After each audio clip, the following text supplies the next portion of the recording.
So frowsy began at the twilight's last gleaming, whose broad stripes and bright stars through the perilous fight o'er the ramparts we watched whistle down the stream. I just went to T-Mobile over there. How much did they give you? Allá, ¿de dónde para allá? 20. ¿A cómo? Los jeans 20. 20? Sí. Somebody told me 15. Ah, yeah, that's what they told me. What did he have?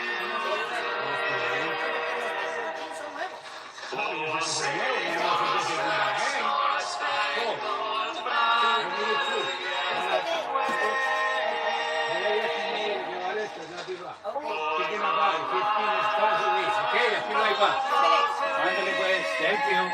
Be right back. Thank you.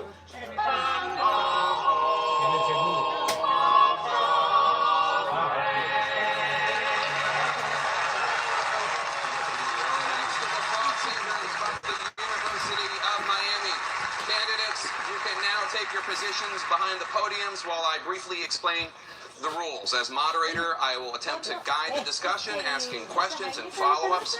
Joining me in the questioning this evening will be Washington Times reporter Stephen Dinan, CNN chief political correspondent Dana Bash, and Salem Radio's Hugh Hewitt.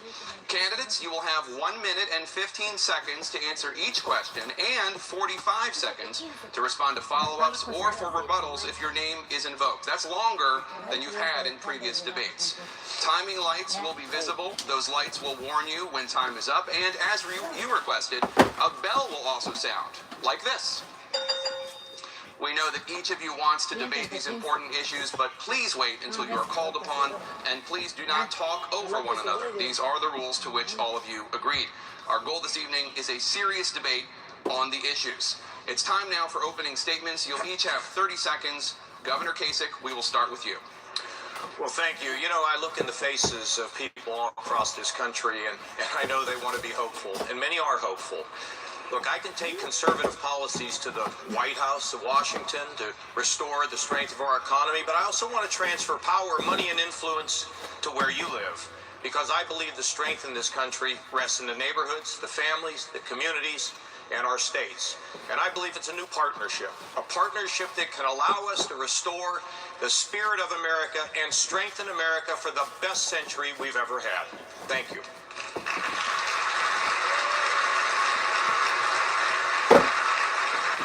Senator Rubio, every election is important. I believe this is the most important election in a generation. Because what's at stake in this election is not simply what party is going to be in charge or which candidate wins. What's at stake is our identity as a nation and as a people.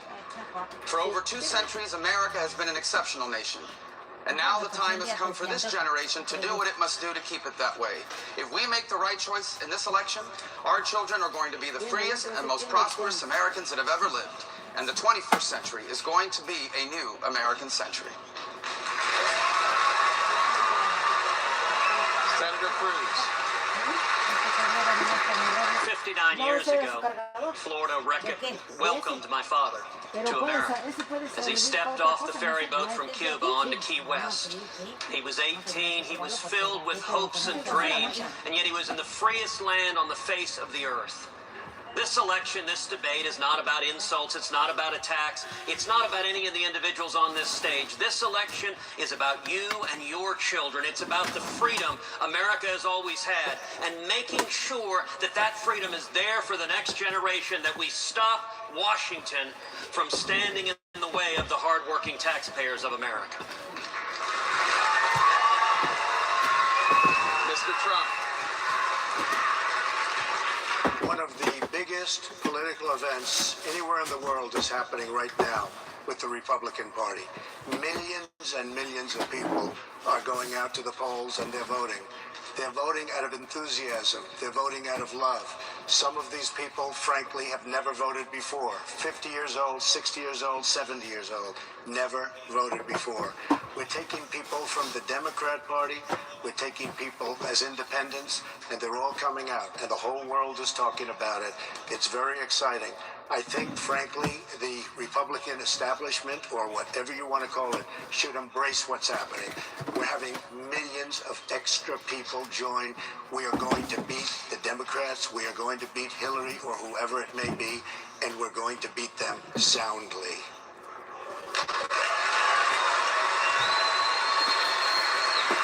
Thank you. Thank you. Let's begin with jobs and the economy, which Republican voters say is the most important issue to them in this election. There have been some real differences expressed on this stage on whether trade deals have been good for the American worker. One of Mr. Trump, the frontrunner's signature issues, is ending what he calls disastrous trade deals in order to bring jobs back to America. Governor Kasich, I'd like to start with you. You've been a strong advocate for these trade deals over the years. Critics say these deals are great for corporate America's bottom line, but have cost the U.S. at least 1 million jobs. How do you respond to the criticism that you've been catering to boardrooms at the expense of the American middle class? Well, Jake, I grew up in a blue-collar family, and the simple fact of the matter is that, of course, we're sensitive about trade. 1 out of 5 Americans work in a job connected to trade. 38 million Americans are connected to it. But my position has always been we want to have free trade, but fair trade. And I've been arguing all along that it is absolutely critical that when other countries break those agreements, we don't turn the process over to some international bureaucrat who comes back a couple years later and says, oh, America was right and people are out of work. The fact of the matter is we have to have an expedited process. When people cheat, when countries cheat and they take advantage of us, we need to blow the whistle. And as President of the United States, I absolutely will blow the whistle and begin to stand up for the American worker. But we don't want to lock the doors and pull down the blinds and leave the world, because frankly, if we do that, prices will go up, people will buy less, other people will be out of work, and we don't want to see that happen. Trade, though, has to be balanced, and we have to make sure that when we see a violation, like some country that's dumping their products into this country, believe me, as president, I will stand up and I will shut down those imports because they're a violation of the agreement we have, and the American worker expects us to stand up. And Jake, my family worked in the steel industry, not with a white collar. I understand their plight. Mr. Trump, your critics say your campaign platform is inconsistent with how you run your businesses, noting that you've brought in foreign workers instead of hiring Americans, and your companies manufacture clothing in China and Mexico. Why should voters trust that you will run the country differently from how you run your businesses? Because nobody knows the system better than me. I know the H-1B, I know the H-2B. Nobody knows it better than me. I'm a businessman. These are laws, these are regulations, these are rules. We're allowed to do it. And frankly, because of the devaluations that other countries, the monetary devaluations that other countries are constantly doing and brilliantly doing against us, it's very, very hard for our companies in this country, to compete. So I will take advantage of it. They're the laws, but I'm the one that knows how to change it. Nobody else on this dais knows how to change it like I do, believe me. Senator Rubio, last October you said that you're, quote, generally very much in favor of free trade. More recently, you backed away from your support of some trade deals. If elected, will you support free trade deals, even if it means the inevitable loss of U.S. jobs? No, I support free trade deals that are good for America. We're 5% of the world's population. If all we do is sell things to each other, we can only sell to 5% of the people on Earth. We have to have access to the hundreds of millions of people in the world today who can afford to buy things. The problem is we're a low tariff country. To import something into the United States is not very expensive. But many of these countries we can't export to because their tariffs are too high. And so I'm in favor of deals that allow us to bring down those tariffs so that America can sell things to all these people around the world. There are good trade deals and there are bad ones. So for example, here in Florida, we have benefited greatly from the free trade deal with Colombia. It's allowed flour exporters to come into the United States, but it's created jobs for hundreds of people who are now delivering those flours and working in that industry. We have a surplus with Colombia. On the other hand, you've seen trade deals like in Mexico that have been less than promising in some aspects, better in others.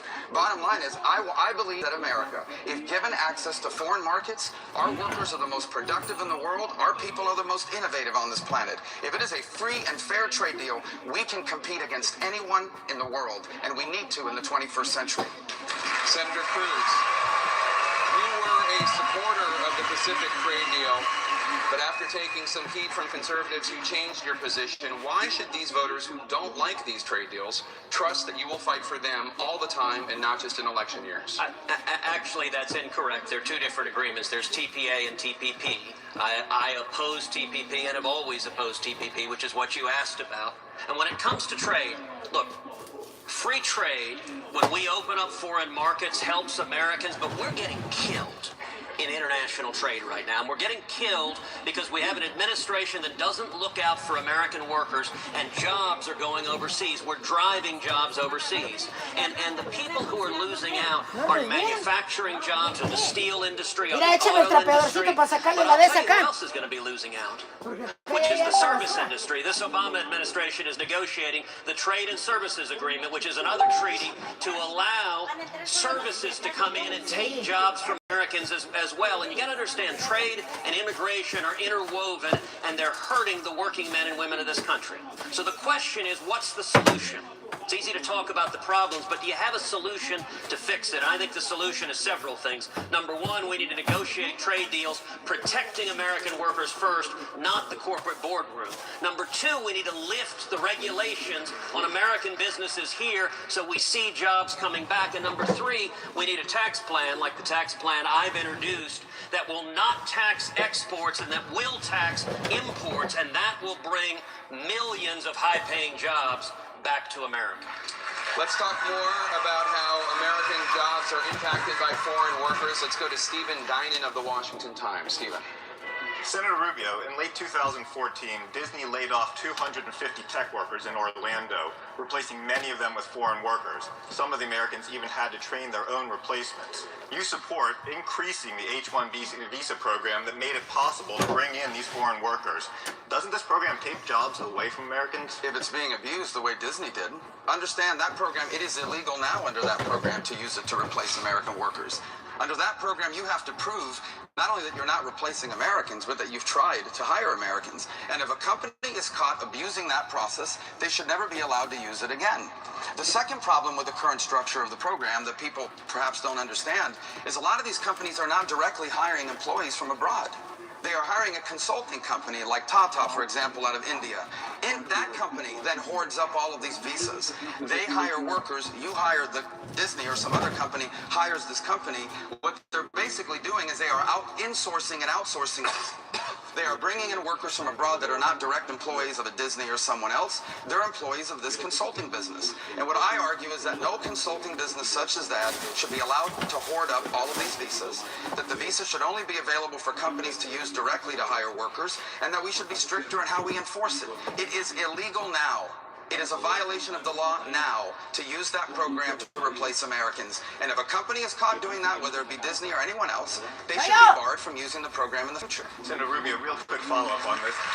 In the context of illegal immigration, you've called for basically putting off any legalization process until we get the border secured. Correct. Why not call for a pause on H-1Bs until those abuses you've talked about are solved? Well, I think I'd be open to it if it takes a pause, but I don't think it takes a pause to enforce the actual law.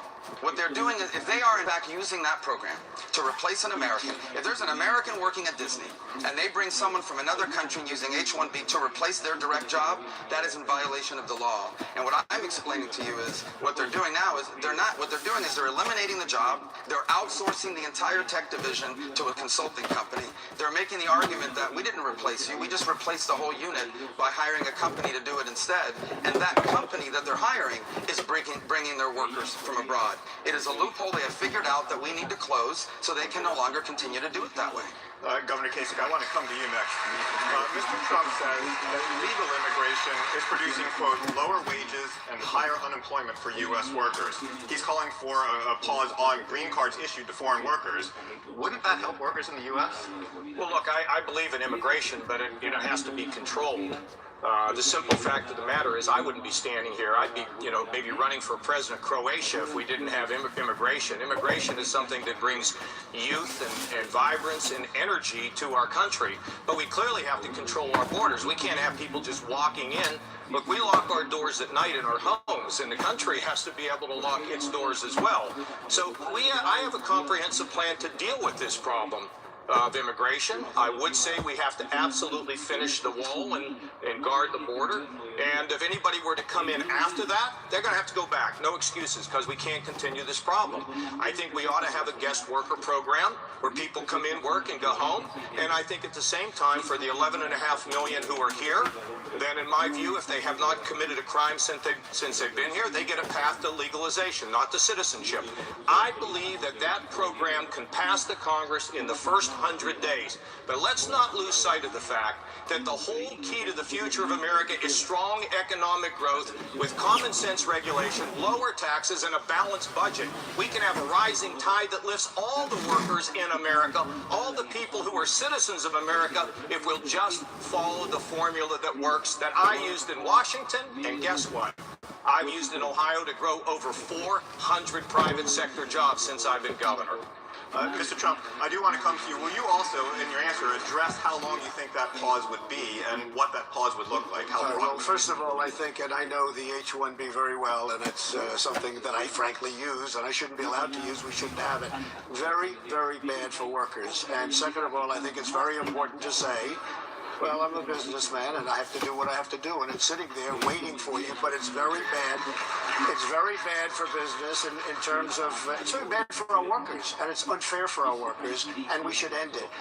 Very importantly, the Disney workers endorsed me, as you probably read, and I got a full endorsement because they're the ones that said, and they had a news conference, and they said he's the only one that's going to be able to fix it, because it is a mess.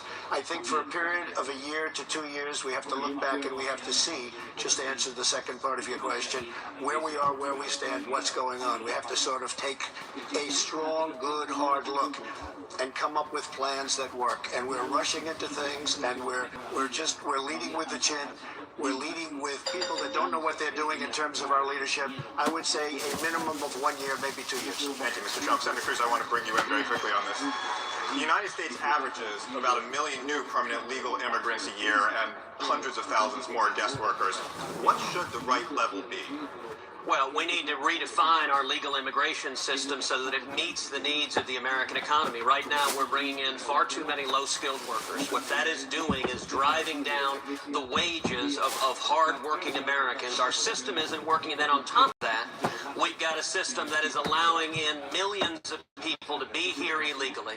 And the answer to that, I've laid out a very, very detailed immigration plan on my website. We're going to build a wall, triple the Border Patrol.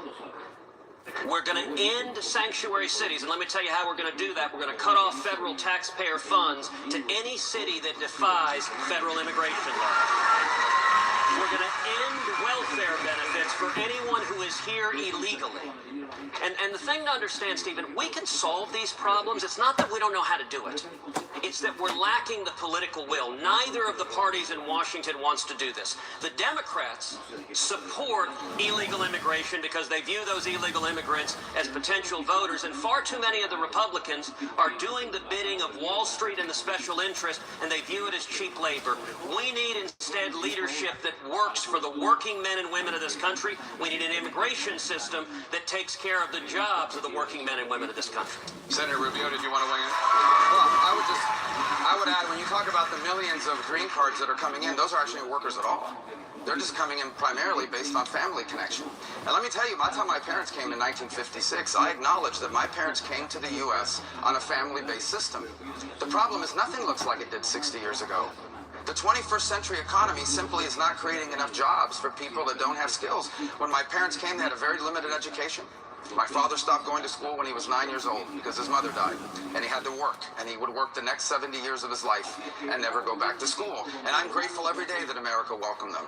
But today, in the 21st century, 60 years later, finding jobs when you don't have skills is very difficult. We need to move to a merit-based system of immigration, not just on H-1B, particularly on green cards. The primary criteria for bringing someone from abroad in the 21st century should be, what skills do you have? What business are you going to open? What investment are you going to make?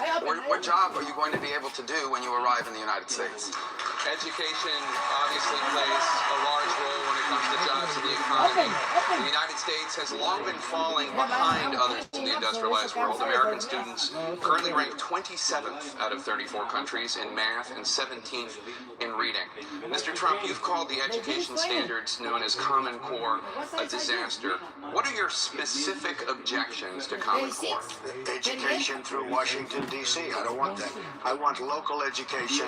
I want the parents, and I want all of the teachers, and I want everybody to get together around the school and to make education great. And it was very interesting. I was with Dr. Ben Carson today, who's endorsing me, by the way, tomorrow morning. And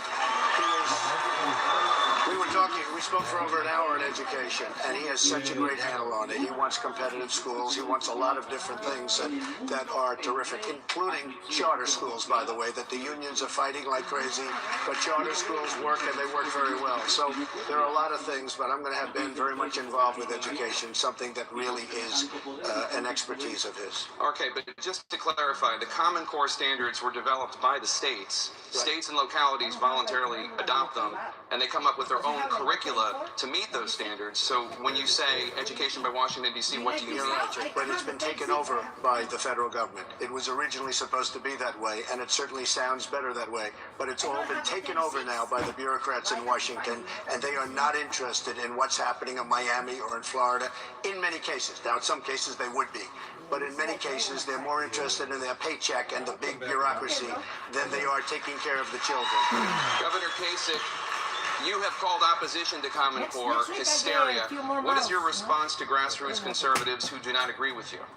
Well, look, all I'm in favor of in Ohio is high standards. First of all, let me tell you, I would take 125 federal education programs, put them in 4 buckets, and send them back to the states. Okay, I've been working on this for many, many years. Secondly, Jake, in our state, the state school board sets the standards, and we want high standards because we've not always had high standards, unfortunately.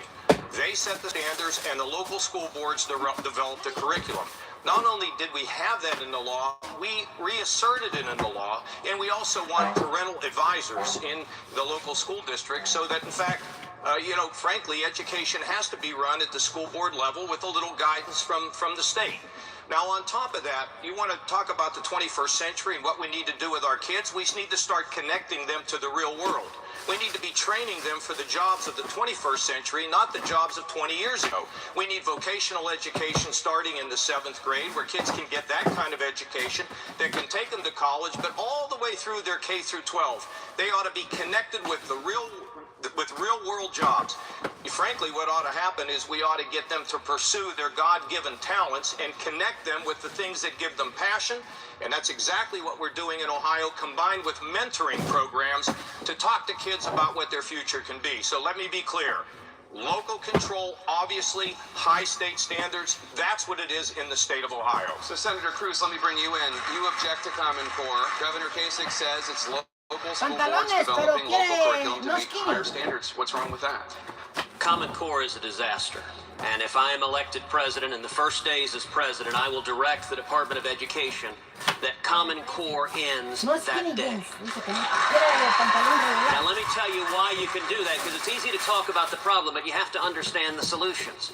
The Obama administration has abused executive power in forcing Common Core on the states. It has used race to the top funds to effectively blackmail and force the state to adopt Common Core. Now the one silver lining of Obama abusing executive power is that everything done with executive power can be undone with executive power, and I intend to do that. Beyond that, though, okay, I intend to work to abolish the Federal Department of Education and send education back to the states and back to the local governments. And let me say finally, the most important reform we can do in education after getting the federal government out of it is expand school choice, expand charter schools and home schools and private schools and child, African American, Hispanic, every child in need an opportunity to access to a quality education. Let's move on to another topic of particular interest here in Florida.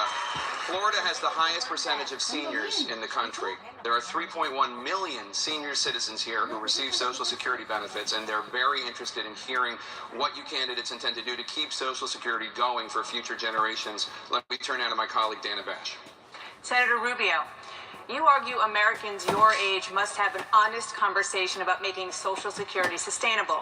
For people under 55, you want to raise the retirement age and also reduce benefits for wealthier Americans. So what should the new retirement age be, and how much will those benefits be cut? Well, first of all, let me say that you're right. There are about 3 million seniors in Florida with Social Security and Medicare. One of them is my mother, who happens to be here today. I'm against any changes to Social Security that are bad for my mother. And we don't have to make any changes for them. But anyone who tells you that Social Security can stay the way it is lying. Any politician that goes around saying we don't have to do anything, all we have to do is raise a few taxes or just leave it the way it is, they're not being honest with you. Social Security will go bankrupt, and it will bankrupt country with it. So what it will require is people younger, like myself, people that are 30 years away from retirement, to accept that our Social Security is going to work differently than it did for my parents. For example, instead of retiring at 67, the way I'm supposed to retire, I'd have to retire at 68. If I were still in the Senate, I'd be one of the youngest people there. If I've made a lot of money, my Social Security benefit will not grow as fast as someone who made less money. And by the way, Medicare could very well become the option of using my Medicare benefit to buy a private plan that I like better. Medicare Advantage does that now. These are not unreasonable changes to ask of someone like myself, who is 25 or 30 years away from retirement, in exchange for leaving the program undisturbed for the people that are on it now or about to retire, and ensuring that we do not bankrupt our country and that this program still exists when my children retire, when my grandchildren retire, when I retire. Senator, the question was specific, though. You made your plan very clear about generally what you want to do, but how high would the retirement age go, and how much would you cut those benefits? I'm sorry I didn't answer that part. So the thing is that under my generation, someone my age would retire at 68. We would continue to allow it to increase the retirement age for future generations until it hits 70. And so my children would retire at 70. I would retire at 68. It would be a graduating scale over a period of time. But again, I'm talking about people like myself and Ted, who are 45 years old, who are years away from retirement. For people that are on it now, we don't have to change it at all. If we don't do anything, we will have a debt crisis. It's not a question of if, it is a question of when. In less than 5 years, only 17% of our budget will remain discretionary. 83% of the federal budget in less than 5 years will all be spent on Medicare, Medicaid, the interest on the debt. That's it. All of it will be eaten up by that. That's a debt crisis, and it will be debilitating to our economy, and our children deserve better than to inherit a debt crisis. Mr. Trump, you don't want to raise the retirement age, and you also don't want to cut benefits even for wealthier Americans. But according to the Social Security Administration, unless adjustments are made, Social Security is projected to run out of money within 20 years. So specifically, what would you do to stop that from happening? Well, first of all, I want you to understand that the Democrats, and I've watched them very intensely, even though it's a very, very boring thing to watch, that the Democrats are doing nothing with Social Security. They're leaving it the way it is. In fact, they want to increase it. They want to actually give more. And that's what we're up against. And whether we like it or not, that is what we're up against. I will do everything within my power not to touch Social Security, to leave it the way it is, to make this country rich again, to bring back our jobs, to get rid of deficits, to get rid of waste, fraud, and abuse, which is rampant in this country. Rampant. Totally rampant. And it's my absolute intention to leave Social Security the way it is, not increase the age, and to leave it as is. You have 22 years. You have a long time to go. It's not long in terms of what we're talking about, but it's still a long time to go. And I want to leave Social Security as is. I want to make our country rich again so we can afford it. I want to bring back our jobs. I want to do things that will make us, that will bring back GDP. I mean, as an example, GDP was zero, essentially, for the last 2 quarters. If that ever happened in China, you would have had a depression like nobody's ever seen before. They go down to 7%, 8%, and it's a national tragedy. We're at zero. We're not doing anything. We've lost our jobs. We've lost everything. We're losing everything. Our jobs are gone. Our businesses are being taken out of the country. I want to make America great again, and I want to leave Social Security as is. We're going to get rid of waste, fraud, abuse, and bring back business. Senator Rubio, I know you want to get in. Hang on one second. I just want to follow up with Mr. Trump. You're talking about waste, fraud, and abuse, but an independent bipartisan organization, the Committee for a Responsible Federal Budget, says improper payments, like you're talking about, that would only save about $3 billion. But it would take $150 billion to make Social Security solvent. So how would you find that under $147 billion? Because they don't cover most of the subjects. We're the policemen of the world. We take care of the entire world. We're going to have a stronger military, much stronger. Our military is depleted, but we take care of Germany. We take care of Saudi Arabia. We take care of Japan. We take care of South Korea. Every time this maniac from North Korea does anything, we immediately send our ships. We get virtually nothing. We have 28,000 soldiers on the line, on the border between North and South Korea. We have so many places. Saudi Arabia was making $1 billion a day, and we were getting virtually nothing to protect them. We are going to be in a different world. We're going to negotiate real deals now, and we're going to bring the wealth back to our country. We owe $19 trillion. We're going to bring wealth back to our country. Senator Rubio, will that be enough to save Social Security? No, and I think you've outlined why. The numbers don't add up. You know, when I ran for the Senate in 2010, I came out one day and said we're going to have to make changes to Social Security, and everyone said that's the end of your campaign. In Florida, you can't talk about that. But people know that it's the truth here in Florida. Fraud is not enough. Certainly, let's wipe out the fraud, but as you said, it won't add up. You already gave those numbers. The second point is on foreign aid. I hear that all the time as well. I'm against any sort of wasting of money on foreign aid, but it's less than 1% of our federal budget. The numbers don't add up. The bottom line is we can't just continue to tiptoe around this and throw out things like I'm going to get it for fraud and abuse. Let's get rid of fraud. Let's get rid of abuse. Let's be more careful about how we spend foreign aid. But you still have hundreds of billions of dollars of deficit that you're going to have to make up. And here's the thing. If we do not do it, we will have a debt crisis, not to mention a crisis in Social Security and Medicare. Both parties have taken far too long to deal with it. It is one of the major issues confronting America. It's barely been asked in any of these debates. And we better deal with it, or we're going to have to explain to our children why they inherited this disaster. Mr. Trump, Senator Rubio says your numbers don't add up. What's your response? Senator Rubio says that your numbers don't add up. What's your response, Mr. Trump? Well, I don't know if you're saying that. Look, I'm just saying very simply, we have a country that I have never seen anything like it. I've been going over budgets and looking at budgets. We don't bid things out. We don't bid out, as an example, the drug industry, the pharmaceutical industry. They don't go out to bid. They just pay almost as if you're walking to a drugstore. That's what they're paying. And the reason is they have a fantastic lobby. They take care of all of the senators, the congressmen. They have great power, and they don't bid out. The military is never properly bid. When we go out to military bids, it's not properly bid. And the people that really sell us the product are oftentimes the product we don't want, only because that particular company has political juice, okay? I'm self-funding my campaign. Nobody's going to be taking care of me. I don't want anybody's money. I will tell you something. We're going to go out to bid in virtually every different facet of our government. We're going to save a fortune. Thank you, Mr. Trump. Senator Cruz, you advocate allowing younger workers to put some of their Social Security taxes into personal accounts. What do you say to critics who say that market volatility means that this is a disastrous proposal? Well, number one, we need to see responsibility. Social Security right now is careening towards insolvency, and it's irresponsible, and any politician that doesn't step forward and address it is not being a real leader. We need to see political courage to take this on and save and strengthen Social Security. And as president, what I will do for seniors, for anyone at or near retirement, there will be no changes whatsoever. Every benefit will be protected to the letter. But for younger workers, we need to gradually raise the retirement age. For younger workers, we need to change the rate of growth of benefits so it matches inflation instead of exceeding inflation. And as you noted, Dana, we need to have for younger workers that a portion of your tax payments are in personal accounts, like a 401k that you own, that you control, that you can pass on to your kids and grandkids. And one of the things that is critically important, listen, we've got lots of challenges in the world, but the answer can't just be wave a magic wand and say, problem, go away. You have to understand the problems. You have to have real solutions. It's like government spending. It is very easy. Hillary Clinton says she'll cut waste, fraud, and abuse. If only we had smarter people in Washington, that would fix the problem. You know what? That is the statement of a liberal who doesn't understand government is the problem. Here's my philosophy. The less government, the more freedom. The fewer bureaucrats, the more prosperity. And there are bureaucrats in Washington right now who are killing jobs. And I'll tell you, I know who they are. I will find them, and I will fire them. Did you just compare Donald Trump to Hillary Clinton on this issue? I will let Donald speak for himself, but I will say There is a reason in my campaign I've laid out a very, very specific spending cut plan. $500 billion. I've specified 5 major agencies that I would eliminate, 25 programs.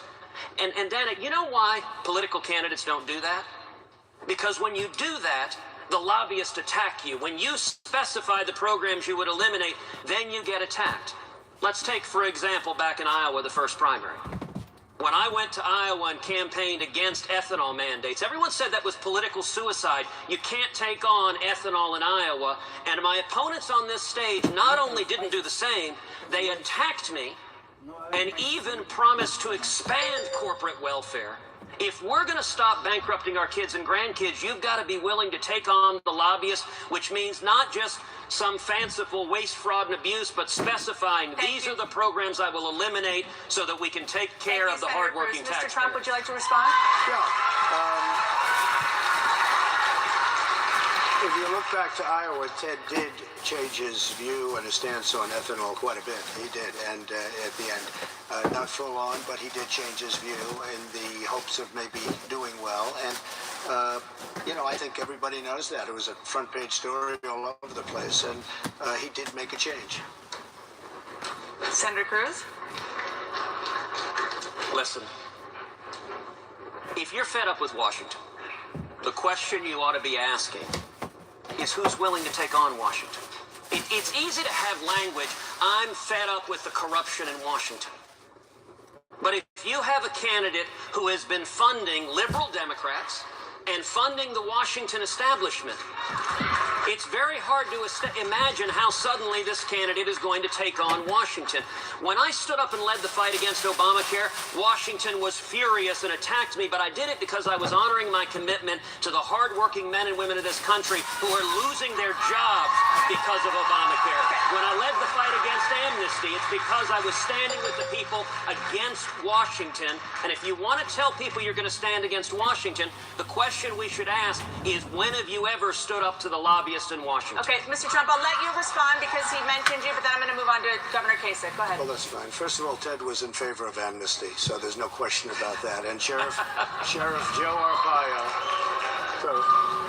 Joe Arpaio recently endorsed me, and there's nobody tougher on the borders than Sheriff Joe. And Jeff Sessions, one of the most respected senators in Washington, an incredible man, also endorsed me, and there's nobody that knows more about the borders than Senator Jeff Sessions. I would say this: we're all in this together. We're going to come up with solutions. We're going to find the answers to things. And so far, I cannot believe how civil it's been up here. Governor Kasich, let's get back to Social Security. You told a voter in New Hampshire to, quote, get over cuts to Social Security benefits because you have a reform plan, and that is just the reality, you say, that is out there. Why is cutting Social Security payments the solution? Well, first of all, we hear about taking on Washington. I took on Washington and I won. I actually got the budget balance when I was a member of the Congress, the chairman of the Budget Committee. We paid down $500 billion of the national debt. We also balanced the budget 4 years in a row, and we were just growing jobs like crazy, and the wage issue was not even an issue then. I also had a plan in 1999 to save Social Security and take the $5 trillion projected surplus and not only have Social Security for our young people, but also to give them private accounts. Now, there are more 18-year-olds who believe they have a better chance of seeing a UFO than a Social Security check. And we have a lot of seniors who are very nervous. I have a plan to fix it that doesn't even require raising the retirement age. If you've had wealth throughout your lifetime, when the time comes for you to be on Social Security, you'll still get it. It will just simply be less. And for those people who depend on that Social Security, they'll get their full benefit. That's the way it will work, and we don't have to monkey around with the retirement age. And how do I know that? I've done all this before. This is not a theory. Do you have to take on entitlement programs to balance the budget? Yes, but doesn't mean you have to cut them. It means you need to innovate them the way we do things in the 21st century. So not only did we have a balanced budget in Washington, but when I went to Ohio, we were $8 billion in the hole, and now we're $2 billion in the black. Our credit is strong. We're up 400,000 jobs, and I want to go back with the same formula to beat the Washington insiders again. And I will get it done, and this country will be much stronger economically as a result. Thank you, Governor. Let's take a broader look at the Republican Party now. Mr. Trump, one of the concerns that your opponents have expressed throughout the course of this campaign is the notion that, in their estimation, you hold views that are at direct odds with Republican Party tradition. How are you looking to fundamentally change the Republican Party as its potential leader? What should the Republican Party stand for in 2016? Well, first of all, I don't really think that. I think that I hold views that are very similar to many of the people.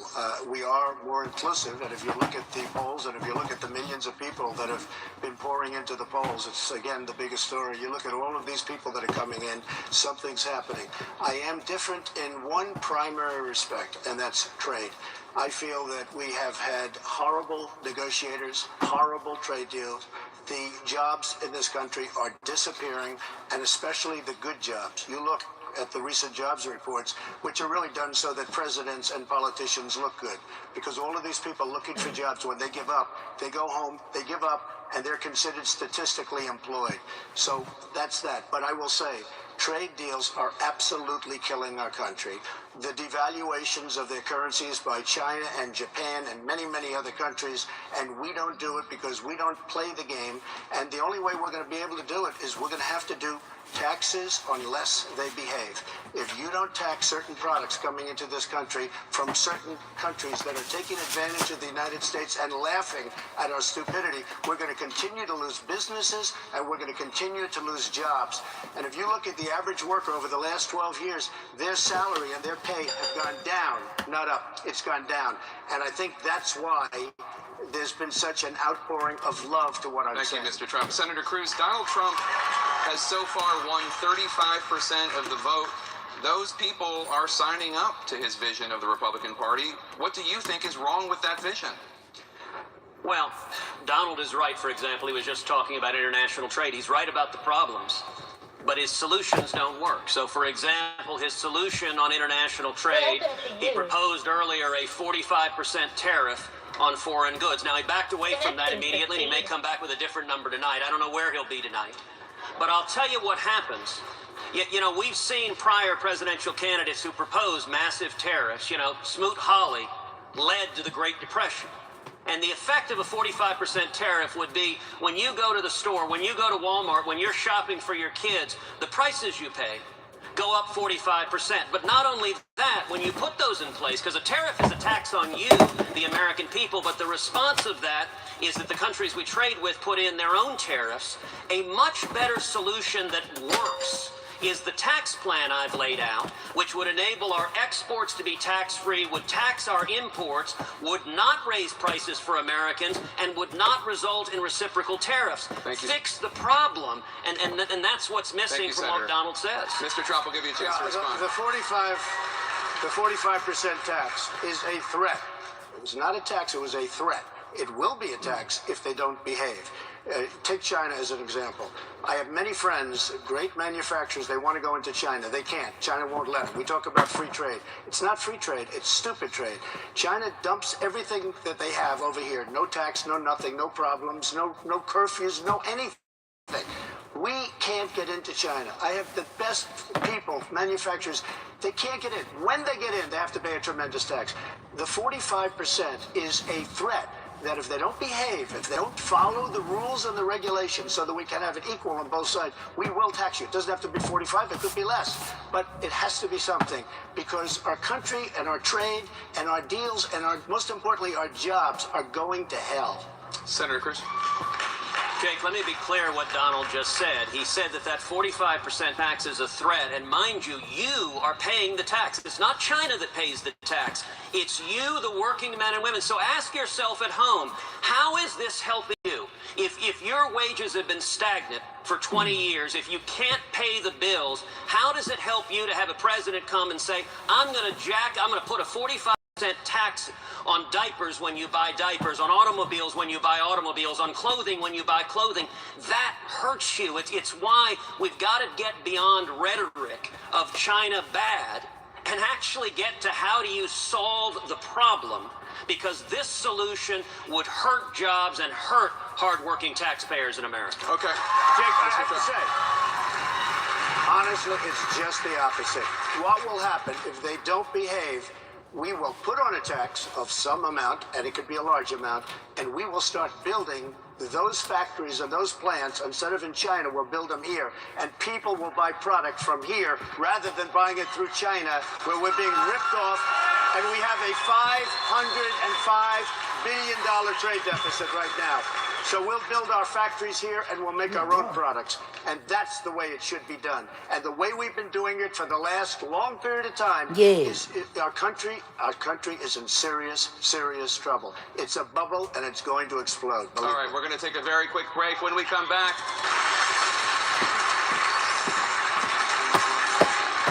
welcome back to the CNN Republican presidential debate in Miami, Florida. Mr. Trump, let me start with you. Last night you told CNN, quote, Islam hates us. Did you mean all 1.6 billion Muslims? I mean a lot of them. I mean a lot of them.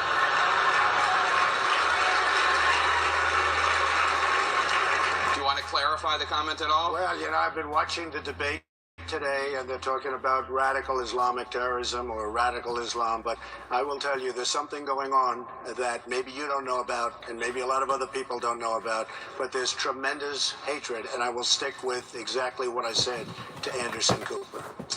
Senator Rubio, your supporter, Republican Senator Jeff Sessions, said in response to Mr. Trump's comment last night, I'm sorry, Senator Jeff Flake, I apologize. Your supporters, Republican Senator Jeff Flake, said in response to that comment, Republicans are better than this. Do you agree? Well, let me say, I know that a lot of people find appeal in the things Donald says because he says what people wish they could say. The problem is presidents can't just say anything they want. It has consequences here and around the world. And so let me give you one. 2 days ago, I met this extraordinary couple who are on furlough because they're missionaries in Bangladesh. It's a very tough place to be a missionary. It's Muslim. And their safety and security very much relies upon friendly Muslims that live alongside them, that may not convert but protect them and certainly look out for them.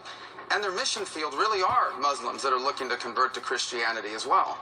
And they tell me that today they have a very hostile environment in which to operate in because the news is coming out that in America, leading political figures are saying that America doesn't like Muslims.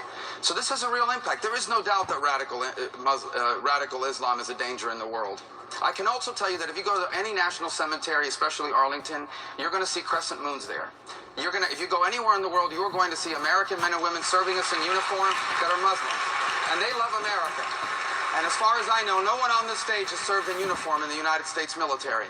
Anyone out there that has the uniform of the United States on and is willing to die for this country is someone that loves America, no matter what their religious background may be.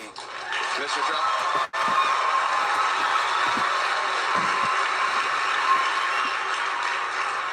Marco talks about consequences. Well, we've had a lot of consequences, including airplanes flying into the World Trade Center, the Pentagon, and could have been the White House. There have been a lot of problems. Now, you can say what you want, and you can be politically correct if you want. I don't want to be so politically correct. I like to solve problems. We have a serious, serious problem of hate. There is tremendous hate. There is tremendous hate. Where large portions of a group of people, Islam, large portions want to use very, very harsh means. Let me go a step further. Women are treated horribly. You know that. You do know that. Women are treated horribly, and other things are happening that are very, very bad. Now, I will say this. There is tremendous hatred. The question was asked, what do you think? And I said, there is hatred. Now, it'd be very easy for me to say something differently, and everybody would say, oh, isn't that wonderful? Mr. Trump, we better solve the problem before it's too late. Senator Rubio? Here we go. See, I'm not interested in being politically correct. I'm not interested in being politically correct. I'm interested in being correct. And in order to be correct on this issue, here's the bottom line. We do work. There is Islam. Islam has a major problem on its hands. It has a significant percentage of its adherents, particularly in the Sunni faith, but also in the Shia, who have been radicalized and are willing to fly planes into a building and kill innocent people. There is no doubt about that. It is also true that if you look around the world at the challenges we face, we are going to have to work together with Muslims who are not radicals. We're going to have to work with the Jordanian kingdom. We're going to have to work with the Saudis. We're going to have to work with the Gulf kingdoms. We're going to have to work with the Egyptians to defeat, for example, ISIS. It will take a Sunni Arab movement to defeat them. And so I think you can be correct without needing to be politically correct. We are going to have to work with people in the Muslim faith, even as Islam itself faces a serious crisis within it Thank of you, Senator. radicalization. Governor Kasich? Do you think Islam hates us? No, I don't. I think there is a sect of this radical Islam that is really, really serious and poses the greatest threat to us today. There isn't any question. And that's why the whole world has to work together to make sure that we don't have proliferation of these weapons of mass destruction. But look, I was there when and saw it when the Egyptian ambassador to the United States was in the Rose Garden, bringing the Arab Muslim world to work with us to repel Saddam Hussein from Kuwait. The fact is that if we're going to defeat ISIS, we're going to have these countries. And they are Egypt, and they are Saudi Arabia, and they are Jordan, and they are the Gulf states. And we're going to have in some way or another a rapprochement with Turkey. And I frankly think the Europeans went in the wrong direction when they rejected Turkey from joining into the economic sphere of Europe. The simple fact of the matter is a lot of these Muslim countries they can't believe the stuff they see out of people who have distorted their faith. Look, the people who represent radical Islam, they want to destroy everything that we're about and other Muslims who don't share their view.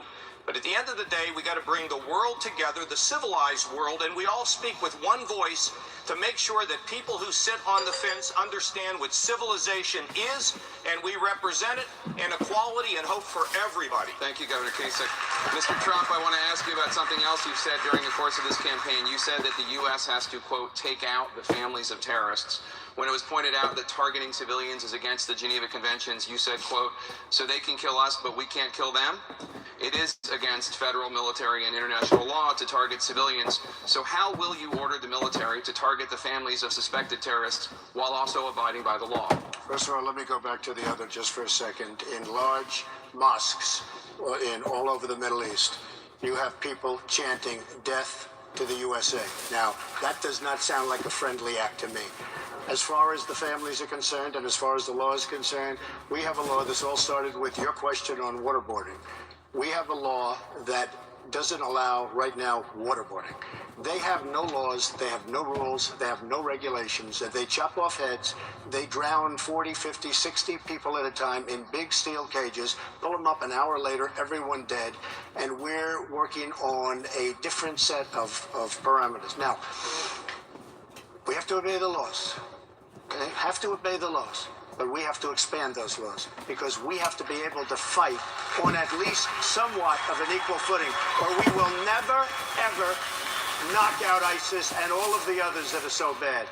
We better expand our laws or we're being a bunch of suckers, and they are laughing at us. They are laughing at us. Senator Rubio, would you as president pursue a policy of targeting the families of suspected terrorists? No, of course not. And we don't have to in order to defeat terrorists. The way you defeat terrorists is pretty straightforward. It's difficult to do, but it has to be done. When I'm president of the United States, the best intelligence agencies in the world that right now have been hamstrung, they're going to be expanded, and the best intelligence agencies in the world are going to find terrorists. And then the best military in the world, which needs to be rebuilt because Barack Obama is gutting our military. He's going to leave us with the smallest army since the end of World War II, and the smallest Navy in a century, and the smallest Air Force we've ever had. We are going to rebuild that military, and that military is going to find the terrorists and destroy them. And if we capture any of these terrorists alive, they're not going to have the right to remain silent, and they're not going to go to a courtroom in Manhattan. They're going to go to Guantanamo Bay, Cuba, and we will find out everything they know, and we'll do so legally. Senator Cruz, you've talked about changing the rules of engagement in battle against ISIS. Would that include targeting the families of suspected terrorists? No, of course not. We've never targeted innocent civilians, and we're not going to start now. But listen, Jake, I understand. People are scared, and for 7 years we faced terrorist attacks, and President Obama lectures Americans on Islamophobia. That is maddening. But the answer is not simply to yell, China bad, Muslims bad. You've got to understand the nature of the threats we're facing and how you deal with them. And yes, it is true, there are millions of radical Islamic terrorists who seek to kill us. We need a president commander-in-chief focused on fighting them. And I'll tell you frankly, one concern I have with Donald is that although his language is quite incendiary, when you look at his substantive policies on Iran, He has said that he would not rip up this Iranian nuclear deal. I think that's a mistake. The Ayatollah Khamenei wants nuclear weapons to murder us. I'll give you another example. Dealing with radical Islamic terrorism. On Israel, Donald has said he wants to be neutral between Israel and the Palestinians. As president, I will not be neutral. And let me say, this week, a Texan, Taylor Force, he was an Eagle Scout, he was a West Point graduate, he was an Army veteran. He was murdered by a Palestinian terrorist this week in Israel. And I don't think we need a commander-in-chief who is neutral between the Palestinian terrorist and one of our strongest allies in the world, the nation of Israel. Senator Cruz. Mr. Trump, we're going to come to you in a second, but wait, I want to go to Hugh Hewitt, who has questions on this exact line of subject. Mr. Trump, I want to follow up on the quote that Senator Cruz used. You said you would want to be, quote, sort of a neutral guy. He did mention Taylor Force. He was a West Point graduate. He was a war hero. He was a Vanderbilt graduate student. He was killed in a Palestinian terror attack near Tel Aviv. Many others were killed. And the Israeli government says the Palestinian Authority is inciting this. Do you still want to stay neutral when the Palestinian Authority is inciting these attacks? First of all, there's nobody on this stage that's more pro-Israel than I am. Okay? There's nobody. I am pro-Israel. I was the Grand Marshal not so long ago of the Israeli Day Parade down Fifth Avenue. I've made massive contributions to Israel. I have tremendous love for Israel. I happen to have a son-in-law and a daughter that are Jewish, okay? And 2 grandchildren that are Jewish. But I will tell you, I think if we're going to ever negotiate a peace settlement, which every Israeli wants, and I've spoken to the toughest and the sharpest, they all want peace, I think it would be much more helpful. I'm a negotiator.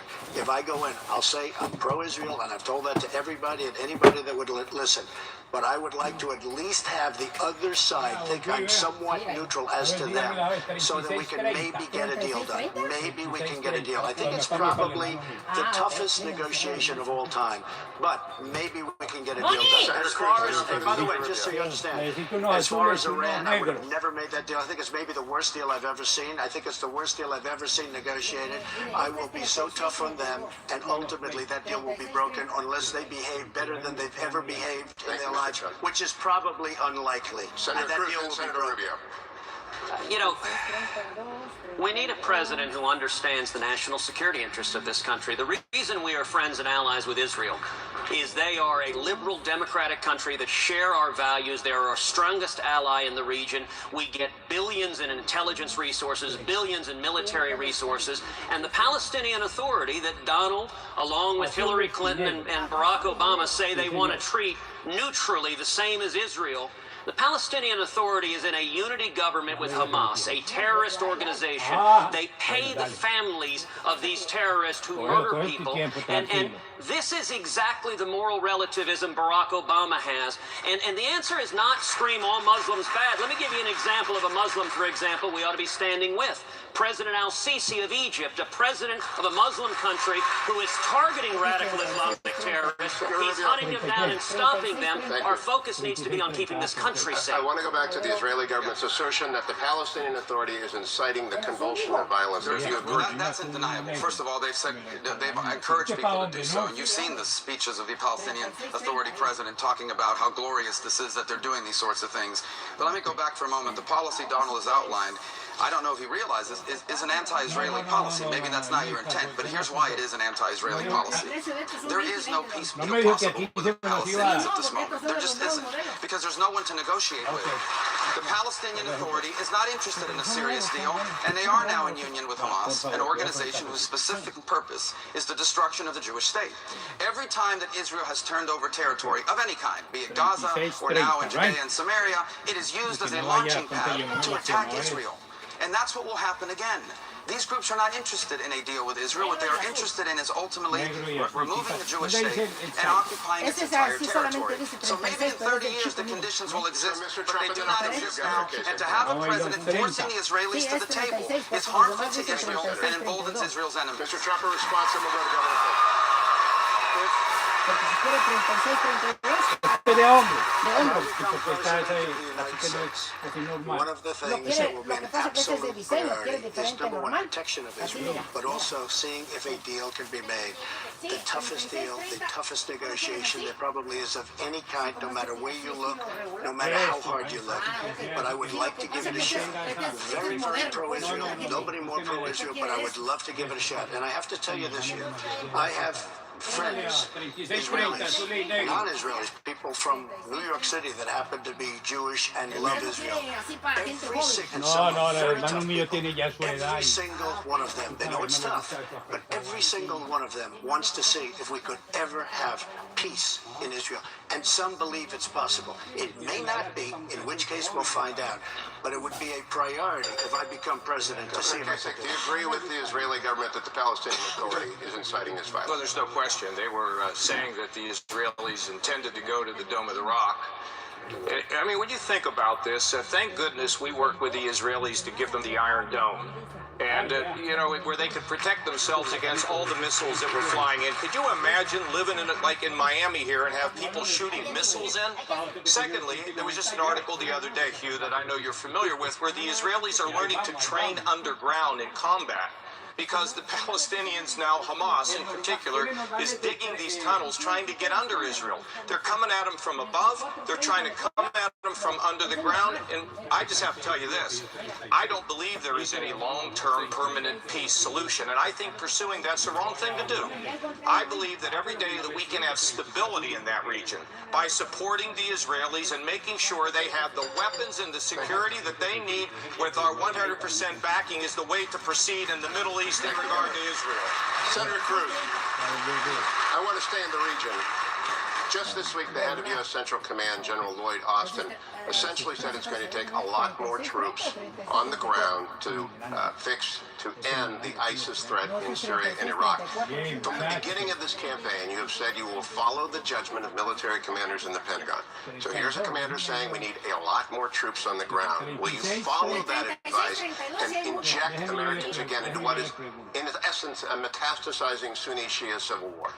We need to do whatever is necessary to utterly defeat ISIS. And that needs to be driven, not by politicians, but by military expertise and judgment. Right now, we're not using a fraction of the tools that we have. We're not using our overwhelming air power. We're not arming the Kurds. Those need to be the first steps, and then we need to put whatever ground power is needed to carry it out. But you know, a question that actually Jake asked, and I'm glad to come back to it now, is rules of engagement. We have right now our troops engaged in combat, but President Obama has rules of engagement that are so strict that their arms are tied behind their back. They're not able to fight. They're not able to defend themselves. They're not able to kill the enemy. And I got to tell you, Hugh, I think that is wrong. It is immoral. And I give my word that every soldier, sailor, and airman and marine, and every wife and husband, every son and daughter, every mother and father, that will end in January 2017. Governor Kasich. 36 es de cintura. 30,000. Ah, no, ya está. 36, 30, ya lo tengo los dos. Ya I've said tengo all along and to dos lay out my bien lindos, foreign los tengo policy, aquí I'm para going to ti. remind everybody that 55% of the foreign policy experts in this country said I was ¿Cómo? the best to be commander-in-chief. I spent 18 years on the Ah, defense vale, committee, y usted lo tiene armed mejor que yo, services, y and esto then es I con was in todo the cariño, Pentagon parce, ¿ok? with Donald Rumsfeld after 9/11 in and Ahora out voy for a para allá a couple buscar la years. vitamina We ya, que estoy absolutely terminando hoy, have que to win mañana this ya with the entregué todo, coalition. ya entrego el The apartamento, Arabs ya have to cancelé be with internet, us. y The cancelé todo. Europeans have to understand that this threat is Bueno, ahí closer to them Guedea, than even quiero tener una as conversación close as it is contigo to muy us. especial, And que in addition to pues yo that, con you la have to hija y be no me in the gustó air porque and you ella have to be lo on quiere the ground. manipular a mí, And es you conmigo y no me hold dejó the ni fort hablar ni sheet. nada, tú It's sabes. got to be shock and awe in the military speak. Then once it gets done, and we will wipe them out. Once it gets done, it settles down. We come home and let the regional powers No, redraw me the salió map con if una that's what it mojiganga ahí, takes. no me dejó ni hablar y dale, que esto y eso. Hablando del pasado mío y que yo no sé qué, y que tú, que yo, porque yo le dije que pensaba, no, que para allá no, tiene que ir, yo le dije, ¿sabes qué? Y no, es que ya está ley, ya es tu ley, usted no me quería ayudar a mi pana ni nada, y ya entregué el apartamento y eso, y me colgó el teléfono otra vez como siempre. We're not knocking out the oil because they don't want to create hablamos allá si Dios pollution quiere, up in the Dios te air. I mean, bendiga, these are oíste. things that nobody even believes. They think we're kidding. Bueno, ok, Dios te lo They bendiga, didn't want to gracias por knock todo, out the oil Pedrito. because of what it's going to do to the carbon Ok, footprint. bye. We don't fight like we used to fight. We used to fight to win. Now we fight for no reason whatsoever. We don't even know what we're No, doing. es que son diferentes que me dijo la fila. The No, answer es que is we have to knock no. them out. We have to knock them out fast. And we have to get back home. Se van a poner de acuerdo los dos. Which is falling apart. Thank you, Mr. Trump. Let's turn from current conflicts to those who have served in conflicts. Senator Rubio, according to a VA study, of the 22 veterans who commit suicide every day, 17 of them have no connection to the VA. The VA believes that this lack of connection is one of the reasons for this tragically high suicide rate. What specifically would you do as president to make sure that veterans in crisis are able to get the help they need? Well, first, let me say that 1 out of 4 calls to our office these days is about a veteran here in Florida that's struggling with the VA. My brother's a veteran. He's struggling with the VA. The other day we heard this horrible story. There was a headline in the USA Today, and it said, calls to the VA suicide hotline went to voicemail. Well, about a few days ago, we now found out that one of the gentlemen, one of the veterans who left a voicemail, committed suicide, and they happened to call him back the day after he died. People need to be held accountable for this. One of the things I'm proudest of is that in my time in the U.S. Senate, working with Jeff Miller here from Florida, in a bipartisan way, and I'll give him credit, Bernie Sanders was a part of this, we passed the VA accountability bill. And what it did is it created now a law that gives the VA secretary, it gives the VA secretary the power to fire people that aren't doing a good job. Senior executives should be held accountable if the VA outreach isn't working. The problem is no one's being held accountable. Even after we passed that law, no one's been fired for no outreach, no one's been fired for no went to the voicemail, no one's been disciplined, no one's been demoted. When I'm president of the United States, if you work at the VA and you are not doing a good job, you will be fired from your job at the VA. Governor Kasich, Ese mismo es. Vea que sí lo encontró la doñita, vea. part of its attempt to cut costs, the Republican-controlled House of Representatives just voted to try to reduce spending in the post-9/11 GI Bill. Should veterans benefits be part of attempts to reduce the deficit? Se pierde. Él es de la iglesia, él es pastor, él es un pastor. The provisions of that bill, Él es Jake, un my pastor. initial instincts are no. And let me just say about the VA, when a veteran comes home, they ought to have access to health care wherever they want to go at any time. Number one. Number two, the No, Veterans él tiene que ir bien vestido Administration porque needs él to es be un pastor, es restructured, el it needs to be que da downsized los and spread discursos y out. todas esas cosas. It needs to be so responsive to the needs of the veterans. And secondly, the Pentagon needs to share the information of returning veterans with the Veteran Service operations in the states and with the job people in the states, so that when a veteran comes home, they can be linked with the job. And when that happens, that means that every veteran will get work because they're our golden employees. No veteran ought to be without health care, no veteran ought to be homeless, and no veteran ought to be unemployed in the United States of America. Thank you, Governor Kasich. Let's turn to another issue of real importance here in Florida. Just over a week from now, President Obama will visit Cuba, the first time in 88 years that a sitting U.S. president will set foot in Cuba. Two of you on this stage have parents who were born in Cuba and moved to the United States. Let's go back to my colleague Dana Bash. Senator Rubio, Donald Trump agrees with President Obama in his decision to re-engage diplomatically in Cuba. The majority of Americans seem to agree with that as well. So why are President Obama, Donald Trump, and the majority of Americans wrong? Well, I would love the relationship between Cuba and the United States to change, but it will require Cuba to change, at least its government. Today it has not. The fact of the matter is that after these changes were made, there are now millions and hundreds of millions of dollars that will flow to the Castro regime. It will now allow them to become set permanent and in stone. They will now be able to carry out a transition where the military continues to run the country there. They'll put a puppet figure forward as their new president, and nothing will change for the Cuban people. There has not been a single democratic opening, not a single change on the island in human rights. In fact, things are worse than they were before this opening. The only thing that's changed as a result of this opening is that now the Cuban government has more sources of money from which to build out their repressive apparatus and maintain themselves there permanently. And we ask nothing in return. Compare that to the changes that were required in Burma. And by no means is Burma a perfect country. But at least when there was a democratic opening to Burma, they were required to make some democratic openings. When there was a diplomatic opening, it required democratic opening. And today the former minority party is now the majority party in their legislative body. He has nothing in return, Dice, and "Yo we los are getting corto", nothing dice. in return. And Cuba and its regime remains an anti-American communist dictatorship, helped North Korea evade UN sanctions, is harboring fugitives of American justice, including people stealing our Medicare money and moving back to Cuba, all in exchange for nothing. Mr. Trump, you said the concept of opening Cuba is fine. That's the sound of an American oil company hard at work. Want to be a part of it? Listen up. Hello, my name is Adam Ferrari, and I'm the CEO of Phoenix Energy. I look forward to you joining us at our next webinar where you can drill deeper into our bond offering. We currently offer 2 investment opportunities, a private placement bond offering for accredited investors with target annual interest rates between 9 and 13%.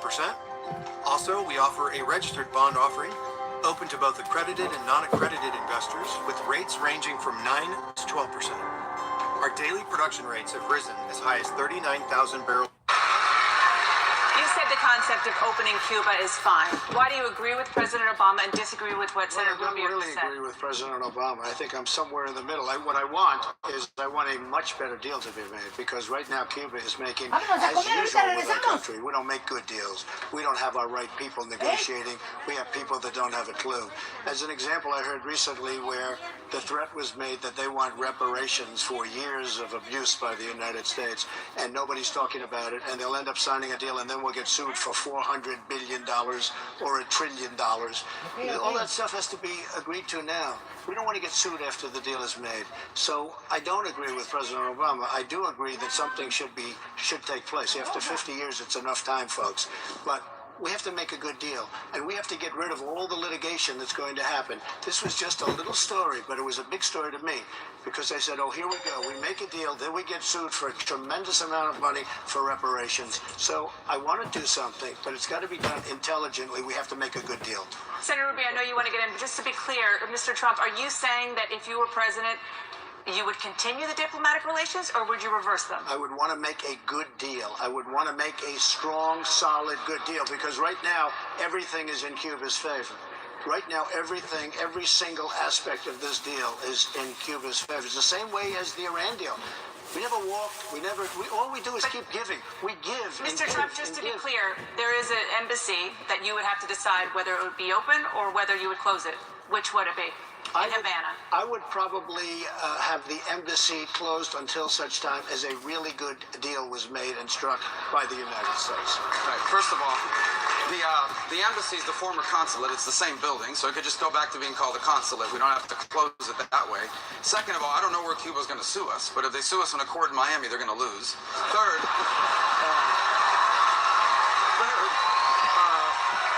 on the issue of a good deal, I know what the good deal is. I'll tell you what the good deal now is already codified. Here's a good deal. Cuba has free elections.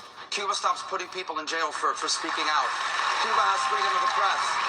Cuba kicks out the Russians from Lourdes and kicks out this Chinese listening station in Behukal. Cuba stops helping North Korea invade UN sanctions. Cuba takes all of those fugitives of American justice, including that cop killer from New Jersey, and send her back to the United States and to jail where she belongs. And you know what? Then we can have a relationship with Cuba. That's a good deal. Thank you, Senator Rubio. Senator Cruz, if you become president... Senator Cruz, if you become president, would you reverse course and once again break diplomatic relations with Cuba? Yes, I would. And you know, I think this exchange actually highlights a real choice for Republican primary voters. When it comes to foreign policy, do you want to continue on the same basic trajectory as the last 7 years of the Obama foreign policy? When it comes to these deals, Cuba and Iran, they were negotiated by Hillary Clinton and John Kerry. There's a real difference between us. Donald supported Hillary Clinton and John Kerry. And what he said right now is that he agrees in principle with what they're doing. The only thing he thinks is that they should negotiate a little bit better deals. They should be more effective. I have a fundamental disagreement, and I think most Republicans and most Americans do, that we shouldn't be allowing billions of dollars to go to nations that hate us, to go to Cuba, to go to Iran, and to let them use those billions of dollars to try to murder us. Well,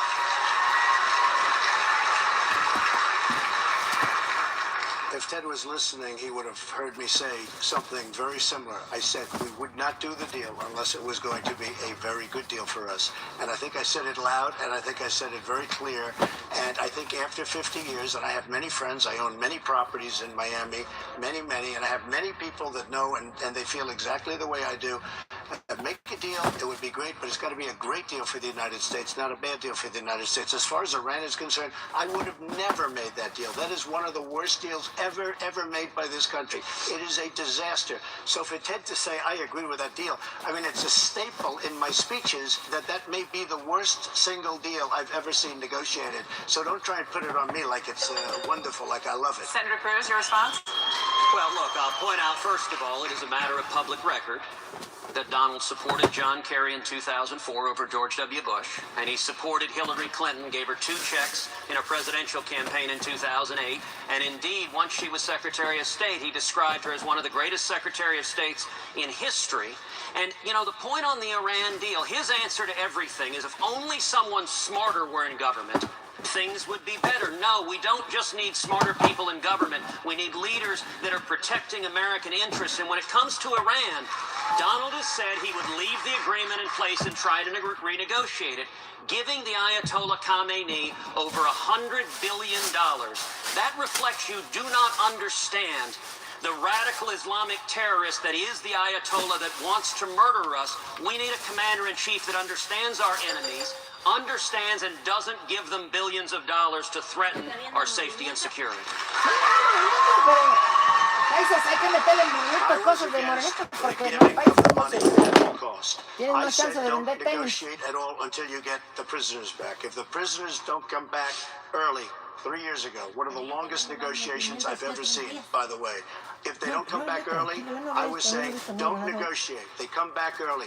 What you do is you take it back and you say, either give us the prisoners or we double up the sanctions. And what we should have done is doubled up the sanctions and made a much better deal, because that deal is a disaster. 10, the money is largely gone because of incompetent and very poor negotiators. But that money, the $150 billion, is largely gone and already spent everywhere. Thank you, Mr. Trump. Let's refocus this back on Cuba. Governor Kasich, here entrepreneurs from Alabama and North Carolina have just received approval to build the first U.S. factory in Cuba, making tractors for small farms. This is a direct result of President Obama's new policy in Cuba that we've been talking about. If you are elected president, would you encourage more U.S. companies to do business like that in Cuba? No, I wouldn't. Listen, I think the problem with the administration, if you talk to our friends around the world, that's America doing. You know, you don't support us. We can't figure out where you are. You won't arm the freedom fighters in Ukraine. We let the Russians trump up some excuse on the business of Russian-speaking people. You had a red line in Syria. You walked away from it. You refused to fund the Syrian rebels. You undercut Egypt, and we ended up with the Muslim Brotherhood for a while. And then we turn our back at Netanyahu when he comes to Congress to talk about his concerns of the Iranian deal.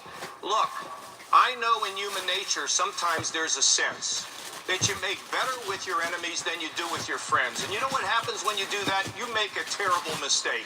You need to support your friends. You need to hold your enemies out here, and you need to negotiate tough deals. The fact is, they need to understand who we are. The Chinese understand. They don't own the South China Sea. They have to stop hacking everything we have in this country, or we'll take out their systems. We will arm the Ukrainians so that they have lethal defensive aid. We will destroy ISIS. And Mr. Putin, you better understand, you're either with us or you're against us. We're not rattling a sword.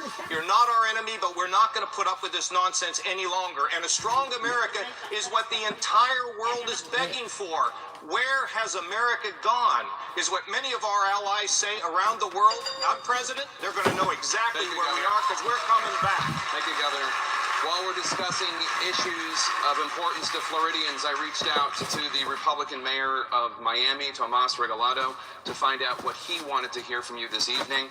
Mayor Regalado told me, quote, "Climate change means rising ocean levels, which in South Florida means flooding downtown and in our neighborhoods. It's an everyday reality in our city. Will you, as president, acknowledge the reality of the scientific consensus about climate change, and as president, will you pledge to do something about it?" Unquote. Senator Rubio, the Miami mayor, has endorsed you. Will you honor his request for a pledge and acknowledge the reality of the scientific consensus of climate change and pledge to do something about it? The climate is changing, and one of the reasons why the climate is changing is because the climate has always been changing. There's never been a time when the climate has not changed. I think the fundamental question for a policymaker is the climate changing because of something we are doing, and if so, is there a law you can pass to fix it?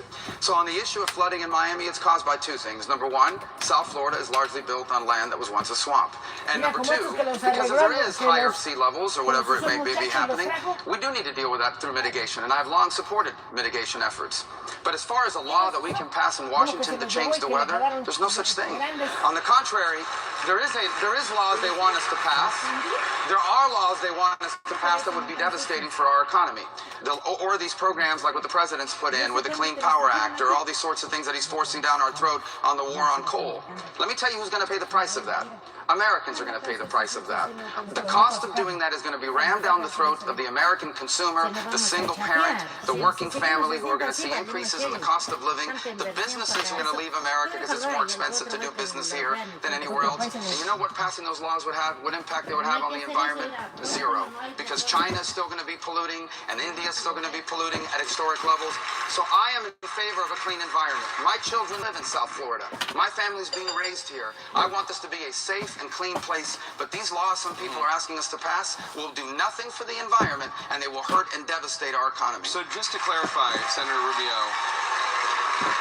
Mayor Regalado, when he talks about the reality of the scientific consensus about climate change, the Republican mayor of Miami, he's saying the scientific consensus is that man does contribute to climate change. When you talk to him, because he is the mayor of Miami and he has endorsed you, you tell him that he's wrong? I would say to him that there is no law that they want us to pass that would have any impact on that. If you took the gift list of all of these groups that are asking us to pass these laws and did every single one of them, there would be no change in our environment. Sea level would still rise. All these other things that are happening would continue to go on for a lot of different reasons. One, because America is not a planet. It's a country. And number two, because these other countries like India and China are more than making up in carbon emission for whatever we could possibly cut. Here's what he will immediately, and Mayor Regalado is a great mayor and a good friend, but here's what he's immediately going to start hearing from. He will immediately start hearing from families in South Florida who are barely making it by, and now their electric bill went up $20 or $30 a month. Because we've just made it more expensive to generate power. Thank you, Senator. That cost will be passed on to working families. I am not going to destroy the U.S. economy for a law that will do nothing for our environment. Governor Kasich, what would you say to the mayor of Miami? Well, I do believe we contribute to climate change, but I don't think it has to be either you're for some environmental stringent rules or you're not going to have any jobs. The fact is you can have both. In our state, we've reduced emissions by 30%.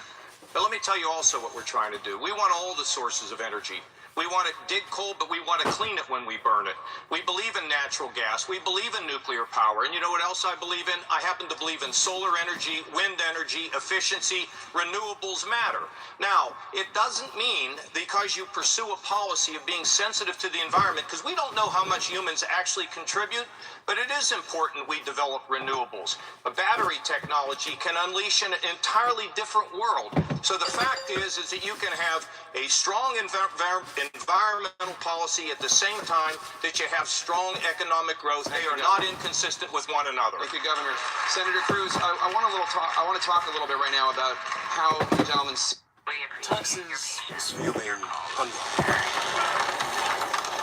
Now Texas is an open door to new TurboTax stores. Meet our experts. They do your taxes, so you can walk out. See the world. Senator Cruz, Colin Powell this week said that the nasty tone of this presidential election is hurting the image of the U.S. abroad. He said, quote, foreigners of the world looking at this are distressed.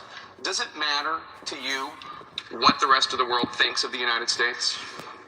Of course it does. And we've seen for 7 years a president that has made the presidency and has made, sadly, his administration a laughingstock in the world. This administration started with President Obama sending back the bust of Winston Churchill to the United Kingdom within the opening weeks. Then he proceeded to go on a worldwide apology tour, apologizing for the United States of America. Our friends and allies quickly learned America could not be counted on. I'll tell you, when I travel abroad, when I meet with heads of states and defense ministers and foreign ministers, they say over and over again, it is hard to be friends with America. We can't count on America. America doesn't stand with us. And that is a disgrace. But the good news is, Jake, we've seen this before. We have seen a weak Democratic president undermine the military, weaken our readiness, weaken our respect in the world with Jimmy Carter. And in January 1981, Ronald Reagan came into office, and that can change overnight. It's worth remembering, Iran released our hostages the day Ronald Reagan was sworn into office. And America needs a president who stands with our friends and allies, as I will do, and who stands up and demonstrates strength to our enemies. That's why on day one, I will rip to shreds this catastrophic Iranian nuclear deal, because the Ayatollah Khamenei must never be allowed to acquire nuclear weapons. Thank you, Senator. Mr. Trump, some of your Republican critics have expressed concern about comments you have made praising authoritarian dictators. You have said positive things about Putin as a leader and about China's massacre of pro-democracy protesters at Tiananmen Square. You said, quote, when the students poured into Tiananmen Square, the Chinese government almost blew it. Then they were vicious, they were horrible, but they put it down with strength. That shows you the power of strength. How do you respond to that? Doesn't mean I was endorsing that. I was not endorsing it. I said that is a strong, powerful government that put it down with strength, and they kept down the riot. It was a horrible thing. It doesn't mean at all I was endorsing it. As far as Putin is concerned, I think Putin's been a very strong leader for Russia, but he's been a lot stronger than our leader, that I can tell you. I mean, for Russia. That doesn't mean I'm endorsing Putin. But the word strong, obviously, is a compliment. And many people would look at what the Chinese leaders have done and what Putin is doing as atrocities. I used to think Merkel was a great leader until she did what she did to Germany. Germany is a disaster right now, so I used to think that. And strong doesn't mean good. Putin is a strong leader, absolutely. I could name many strong leaders. I could name very many very weak leaders, but he is a strong leader. Now, I don't say that in a good way or a bad way. I say it as a fact. Governor Kasich, when you were a member of Congress, you were outspoken about the Tiananmen Square massacre. What do you think? I think that the Chinese government butchered those kids. And when that guy stood in front of, that young man stood in front of that tank, we ought to build a statue of him over here when he faced down the Chinese government. Now, I will tell you,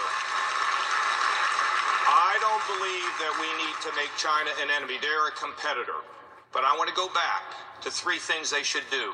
We should have the heat on them to work in North Korea to get rid of that guy and the things that he's doing, number one. Number two, they need to realize they don't own the South China Sea. And I will compliment the administration for sending some carrier battle group into the South China Sea. And thirdly, when it comes to the issue of cyber attacks, we're going to have to beef up the cyber command. And they need to understand that if you attack us, we will defend ourselves, everything, including our grid. But if you do it, we have the capability to take out your systems. The president has not given the cyber command that authority. I will. And when it comes to trade, I will tell you this. They can't manipulate their currency. That will not be anything that I would allow them to get away with. And if I saw them doing it, I would take immediate action to make sure that the American worker is protected. Thank you, Governor Kasich. We're going to take another quick break. When we come back, we'll have more of the Republican presidential debate from Miami, Florida, right after this. Stay with us. People come with tremendous passion and love for the country. And when they see protests, in some cases, you know, you're mentioning one case, which I haven't seen. I heard about it, which I don't like. But when they see what's going on in this country, they have anger that's unbelievable. They have anger. They love this country. They don't like seeing bad trade deals. They don't like seeing higher taxes. They don't like seeing a loss of their jobs, where our jobs have just been devastated. And I know, I mean, I see it. There is some anger. There's also great love for the country. It's a beautiful thing in many respects, but I certainly do not condone that at all, Jake. Some of your critics point to quotes that you've made at these rallies, including February 23rd. I'd like to punch him in the face, referring to a protester. February 27th, in the good old days, they'd have ripped him out of that seat so fast. February 1st, knock the crap out of him, would you? Seriously, okay, just knock the hell. I promise you, I will pay for the legal fees, I promise, I promise. We have some protesters who are bad dudes. They have done bad things. They are swinging, they are really dangerous, and they get in there and they start hitting people, and we had a couple big, strong, powerful guys doing damage to people. Not only the loudness I don't mind, but doing serious damage. And if they're going to be taken out, I be honest, I mean, we have to run something. And it's not me. It's usually the municipal government, the police, because I don't have guards all over these stadiums. I mean, we fill up stadiums. It's usually the police. And by the way, speaking of the police, we should pay our respects to the police because they are taking tremendous abuse in this country, and they do a phenomenal job. So we should truly give our police, they're incredible people, we should give them a great deal more respect than they receive. Senator Cruz, are you concerned at all that these kinds of scenes potentially hurt the Republican Party for the general election?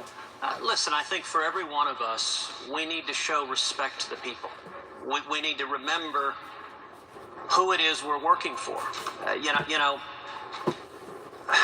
We've seen for 7 years a president who believes he's above the law, who behaves like an emperor, who it is all about him, and he forgot that he's working for the American people. Let me ask, turn the camera out here. How many of y'all feel disrespected by Washington? Washington isn't listening to the people. And that's the frustration that is boiling over. And we need to nominate and elect a president who remembers he works for the people. You know, at Donald's rallies recently, he's taken to asking people in the crowd to raise their hand and pledge their support to him. Now, I got to say, to me, I think that's exactly backwards. This is a job interview. We are here pledging our support to you, not the other way around. And the only hand-raising that I'm interested in doing is on January 20th, 2017, raising my hand with my left hand on the Bible and pledging to the American people to preserve, protect, and defend the Constitution of the United States. Mr. Trump, if you'd like to respond. It shows the total dishonesty of the press. We were having, on a few occasions, again, massive crowds, and we're talking, and I'm saying, who's going to vote on Tuesday? Who's going to vote? The place goes crazy. Then I'd say, hey, do me a favor. Raise your right hand. Do you swear you're going to vote for Donald Trump? Everyone's laughing. We're all having a good time. And, you know, that's why I have much bigger crowds than Ted, because we have a good time. But we're all having a good time. And the next day on the Today Show, and a couple of other places, not too many, because when you look at it, everyone's smiling, laughing, their arms are raised like this. They had pictures, still pictures of people, and they tried to equate it to Nazi Germany. It is a disgrace. It was a total disgrace. And I've had reporters, people that you know, come up to me and said that what they did on the Today Show was a disgrace. Governor Kasich? Do you worry about the scenes of violence, some of these rallies affecting the Republican Party's chances in November? Well, I worry about the violence at a rally, period. I mean, it's, you know, elections are important, but the unity of this country really matters. Jake, here is what I think is happening. There are people out there who are worried about their jobs. They're worried that somebody's going to come in and tell them they're out of work and they're 54 years old and they don't know where they're going to get another job, a man and a woman. Maybe they're worried about a trade deal. They're worried about the fact that their wages haven't gone up. They're worried that their kids went to college and the promise was you go to college, you get a job, things are going to be great. They went to college, they ran up debt, and they're still living in their parents' basement. People are uptight. Our seniors are worried they're going to lose their Social Security. There's two ways to treat it. You can either prey on that and be negative about it, or you can tell people that these things can be fixed.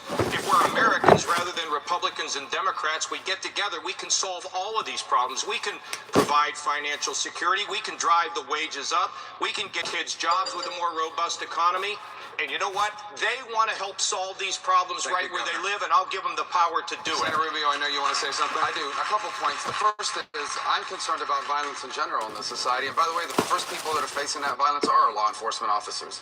And they deserve our respect, and they deserve our thanks for what they deserve our thanks for everything they do for us. On the issue of anger, yes, people are angry. Of course they're angry. Every institution in America has been failing us for the better part of 20 or 30 years. But leadership is not about using the anger. Leadership is about using the anger to motivate us, not to define us, but to motivate us to take action. Being here in Miami is special. My grandfather lived with us most of our life, most of his life while I was growing up. And he would sit in the porch of our home and tell me all kinds of stories and things I learned about history. My grandfather was born in 1899 before there were airplanes in the sky. One night in the summer of 1969, he watched a man set foot on the moon. You know what he said when he saw that? He said, "Americans can do anything. Americans can do anything. There is no problem before us we cannot solve, and we can solve it if we come together in a serious way in this generation and embrace all of the principles that made us great to begin with." Senator. The math suggests that it's possible that not one of you will reach the magic number of 1,237 delegates before the Republican convention, which would mean a contested convention. Let's go back to Salem Radio's Hugh Hewitt. Thank you, Jake. Governor Kasich, the math and the maps say that you can only become the nominee if, in fact, there is a contested convention. If we arrive on the shores of Lake Erie, Donald Trump has the most delegates. Why shouldn't the person with the most delegates, even if it's not a majority of delegates, be the nominee? Well, first of all, let's not, the math doesn't tell the whole story in politics. The great thing about politics, the reason why we watch it is because what's true today is not necessarily true tomorrow. So let's not get ahead of ourselves. Secondly, look, when you went to school up there in Salem, Ohio, okay, if you got an 86, you got a B. Because everybody else had an 84 didn't mean you got an A. So you just have to win enough delegates to be the nominee. And frankly, I don't know if we're going to get at a convention like that, but if we do, I was at one in 1976 as a wee lad and supported Ronald Reagan and actually worked directly with him. He tried valiantly. He lost. Gerald Ford won. The party was united. Gerald Ford served the country great by pardoning Richard Nixon. He lost the election probably because of that, but he put America first, and we were healed as a party. So, look, you have to earn the delegates in order to be picked, but let's not get ahead of ourselves. We don't know what's going to happen because we still have about half the delegates to be selected. And that's what's going to be a very interesting thing to see how it all turns out as we move forward over the next couple weeks. Thank you, Governor. Mr. Trump, if you arrive in Cleveland with a plurality, and the most, but not a majority, is it legitimate for someone else to emerge from that convention, the nominee, and if so, would you support that person? I think that what should happen, getting back maybe a little bit to your... This is where I talk about what I liked in my first box. If I hadn't already been using them since the beginning of the year. First question, I think that whoever... First of all, I think I'm going to have the delegates, okay? I think. Let's see what happens. Let's see what happens. But if somebody doesn't have the delegates, and I guess there's two of us up here that can, and there are two of us that cannot at this moment. But if some, no, that's, by the way, that is not meant to be a criticism. That's just a mathematical fact, okay? If two of us get up there, I would say this, if Marco, if the governor, if Ted had more votes than me in the form of delegates, I think whoever gets to that top position, as opposed to solving that artificial number that was set by somebody, which is a very random number, I think that whoever gets the most delegates should win. That's what I think. Senator Cruz, if you overtake Donald Trump at the convention, what will you do to take his very passionate supporters and keep them from bolting the convention and sabotaging the fall election? Well, look, there's some folks in Washington. Donald, you are welcome to be president of the Smithsonian.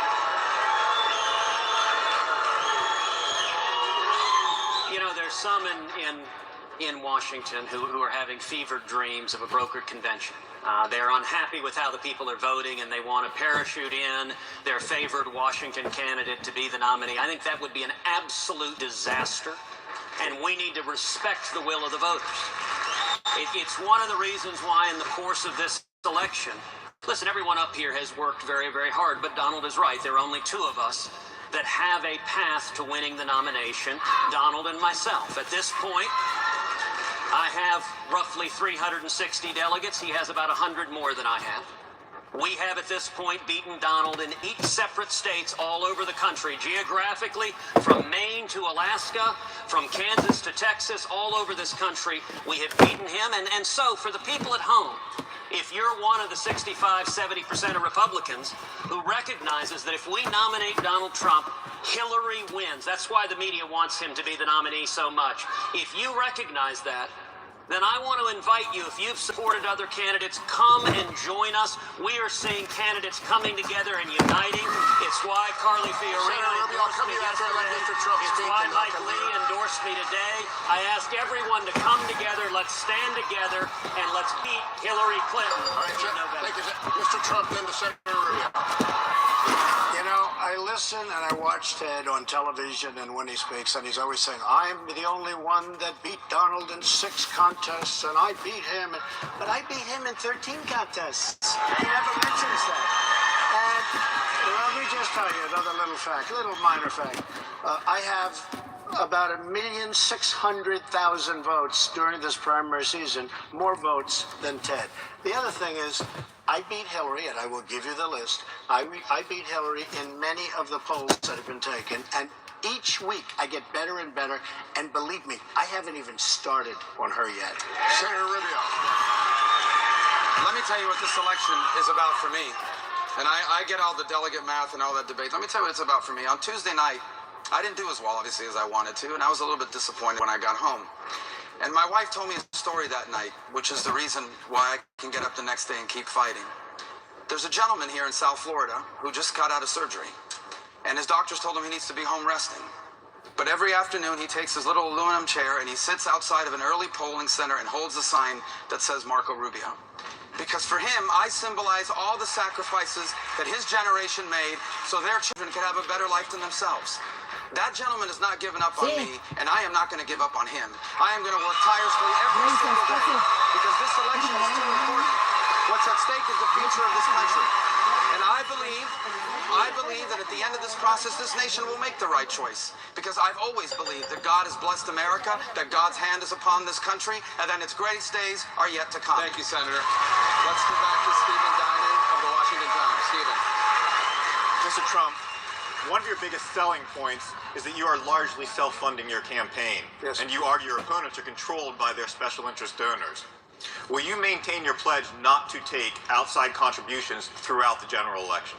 I have not made that decision yet. I will make a decision on that, but I have not made that decision yet. My decision was that I would go through the entire primary season, and I have turned down probably $275 million worth. I have many, many friends that come up all day long. 5 million, 10 million. I'm turning down money. I feel sort of foolish, to be honest with you. I don't know if I get any credit for it, but I'm self-funding my campaign. And and by the way, other than very small donations where people are sending in $200, $15, $20, and we have some of that, but it's not a large amount. No, I'm self-funding my campaign. And the reason is that I've been in this business a long time, and I was on the other side until 8 months ago. I was on the other side. I made massive contributions, large contributions to politicians, both Democrats and Republicans. I was liked by everybody, which is an important thing. I will say this. People control special interests, lobbyists, donors. They make large contributions to politicians, and they have total control over those politicians. I don't want anybody to control me but the people right out there. And I'm going to do the right thing. Senator Cruz, I want to come to you. The vast majority of Republicans and voters overall agree with Mr. Trump that candidates are beholden to people and groups who donate to their campaigns. Do you deny that those big donors do have influence? Well, look, absolutely. And one of the things we're so frustrated about is the corruption, what I've called the Washington cartel. It's career politicians in both parties that get in bed with the lobbyist and special interest.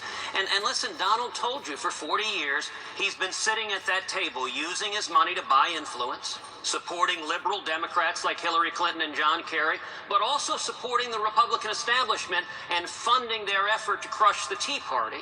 And now his argument is, after 4 decades of being part of that influence buying, after Hillary Clinton spending decades being part of that influence selling, that suddenly he will change. But the interesting point is, Tonight, he hasn't pointed to a single special interest he's willing to take on. He didn't take on Wall Street when he supported the TARP bailout in Wall Street. He won't take on ethanol. And my campaign, by contrast, was funded by 1.1 million contributions all over this country. I want to go to Mr. Trump for a response. $62 at tedcruz.org. Thank you, Senator. That's who you got to be accountable to, the people. Ted was given to PACs. I mean, PACs, you know, these super PACs are a disaster, by the way, folks. Very corrupt. It's going to lead to lots of disasters. But Ted has super PACs, and you have to look at the people that are giving to those super PACs, number one. It's very important to do that. There is total control of the candidates. I know it better than anybody that probably ever lived. And I will tell you this. I know the system far better than anybody else. And I know the system is broken, and I'm the one, because I know it so well, because I was on both sides of it. I was on the other side all my life, and I've always made large contributions. And frankly, I know the system better than anybody else, and I'm the only one up here that's going to be able to fix that system, because that system is wrong. Thank you, Mr. Trump. Senator Rubio, I want to come to you with a question. At the last debate, you mocked Mr. Trump for being flexible. With so much gridlock in Washington, how can you expect to lead the country and get things done if you aren't willing to show flexibility? Well, I think you can be flexible about ideas. You shouldn't be flexible about your principles. About when it comes to ideas and working with people, I have a record of having done that. Listen, on the issue of higher education, I'm the only one that continually talks about student loan debt because I owed over $100,000 of student loan debt. So I know this is a major issue, and all my ideas that deal with higher education are bipartisan. The VA Accountability Act that I passed, I did it on a bipartisan basis. The sanctions that I imposed on Hezbollah, I did it on a bipartisan basis. The Girls Count Act that deals with human trafficking, we did that on a bipartisan basis. But I also want to be frank. There are issues we're going to have an election over. When it comes to repealing and replacing Obamacare, that's not going to be bipartisan. When it comes to reducing the tax burdens on Americans, that's not going to be bipartisan. When it comes to shrinking the size of the federal bureaucracy, that's probably not going to be bipartisan. There are issues we can work together on, and we should.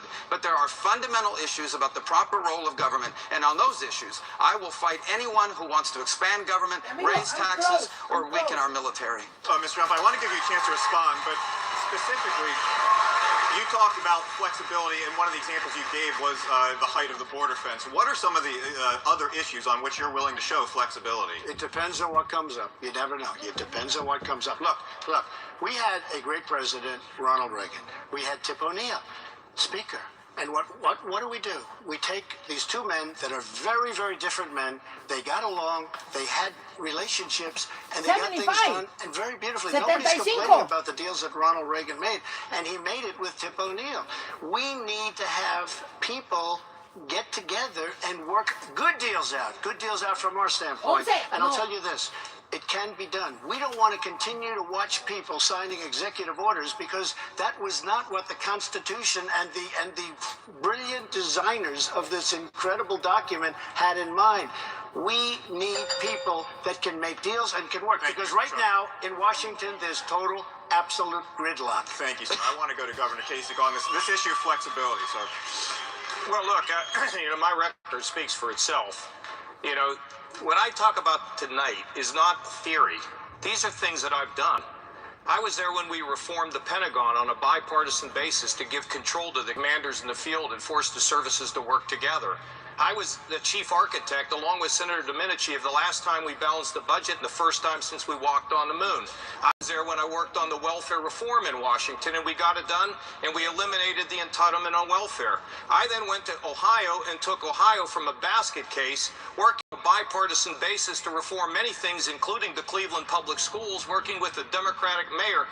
My problem isn't that people don't know this. They say, well, what does that mean? Does that mean you're too easy? Well, let me tell you, when we did the balanced budget, we cut the capital gains tax. We provided a family tax credit. We shrunk the government. In my state, the state of Ohio has the smallest government in the state of Ohio in 30 years. Conservative principles will work, but show respect to the other side. One final thing. In regard to Social Security, we will not get that done alone. We will have to have some responsible Democrats who will come in to fix the problem of Social Security. I know how to do it because I've done it, and I'll do it again. Thank you, Governor. We have time for one last break. We'll be right back after this. And we're back with the Republican presidential debate just 5 days before the next primary elections. It is time now for closing statements. Candidates, you will each have 1 minute, and we'll start with Governor Kasich. Well, I'd like to say to all of you, the American people, I have run an unwavering, positive campaign for President of the United States. I've tried to be positive in such a way as to show my record, my accomplishments, my vision. And I wanted to raise the bar in presidential politics so our kids can take a look at the way you can run for president and you will someday maybe be president of the United States. You know, sometimes being positive isn't all that interesting, but it's very interesting to my family, my children, and so many supporters that I meet all across the country, and I will continue to run a positive campaign. I can fix the problems in Washington. I've done it before, and in fact, I want to turn power, money, and influence back to you, the American people, so that you can be in the schools and on the streets fighting drugs and dealing with the issues of poverty. We can do this together. Allow me to take care of the federal issues. When I send the power back and the money and the influence to you, then you can strengthen our neighborhoods and our families. That's where the spirit and strength of America is. But ask the people, my friends in Illinois, and of course, my beloved Buckeyes, to consider me on Tuesday, and please, let me have your vote. God bless. Senator Rubio, it is great to be here back at home in Miami. It's hard to believe that just 2 decades ago, my father was just a bartender working in this city. And now his son stands on the stage here as a candidate for the highest office in the land. My parents never wanted me to go into politics in particular or anything else. They just wanted me to have the opportunity to live out all the dreams they once had for themselves. And that was possible because America's a special country. But that was not an accident. America is great because each generation before us did what needed to be done. They solved their problems, they confronted their challenges, they embraced their opportunities. And for over 2 centuries, each generation has left the next better off. Now the moment has arrived for our generation to do our part. And I'm telling you tonight, if you vote for me here in Florida and everywhere across this country on Tuesday, when I'm elected president, this generation will do its part. We will do whatever it takes to ensure that our children inherit from us what we inherited from our parents. The single greatest nation in the history of all of mankind. Senator Cruz. Senator Cruz. What an incredible nation we have, that the son of a bartender and the son of a mailman and the son of a dishwasher and a successful businessman can all stand on this stage competing and asking for your support. In just a few months, one of us is going to stand on the debate stage with Hillary Clinton. And the choice we are making today is who will best defend our values, who will best defend your values and fight for you. I have to tell you, I cannot wait to stand on that stage with Hillary Clinton and say, Madam Secretary, you are asking for a 3rd term of a failed administration. You are asking for millions more to remain in stagnant jobs, for millions more steel workers to be out of work, for wages to remain low, for young people not to have a future. We can do better. We can instead repeal Obamacare, abolish the IRS, unleash millions of jobs, defend the Bill of Rights, defend the Second Amendment, religious liberty, stand with our cops and our firefighters and our soldiers, and we can keep America safe. That's the choice I will put to her this fall. Mr. Trump.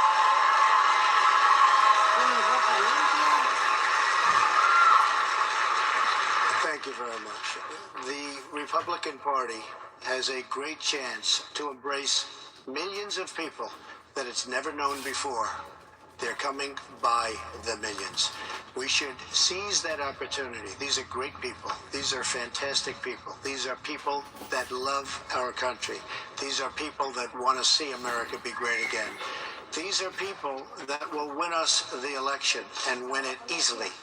These are people that once the election is won, will be able to put Supreme Court justices up that will do a fabulous job. Because let me tell you, if we lose this election, you're going to have 3, 4, or maybe even 5 justices, and this country will never, ever recover. It will take centuries to recover. So I just say, embrace these millions of people. No se puede, está bien grandota. A ver, vamos a hacerle. Vamos a intentarle. Pero está bien grandota, no se va a poder. A ver, vamos a intentarle. Entre los dos, sí. Entre los... Entre los dos sí lo podemos. Republican presidential debate. We want to thank the candidates, the Republican National Committee, the University of Miami, and of course, each of you for watching. A big tap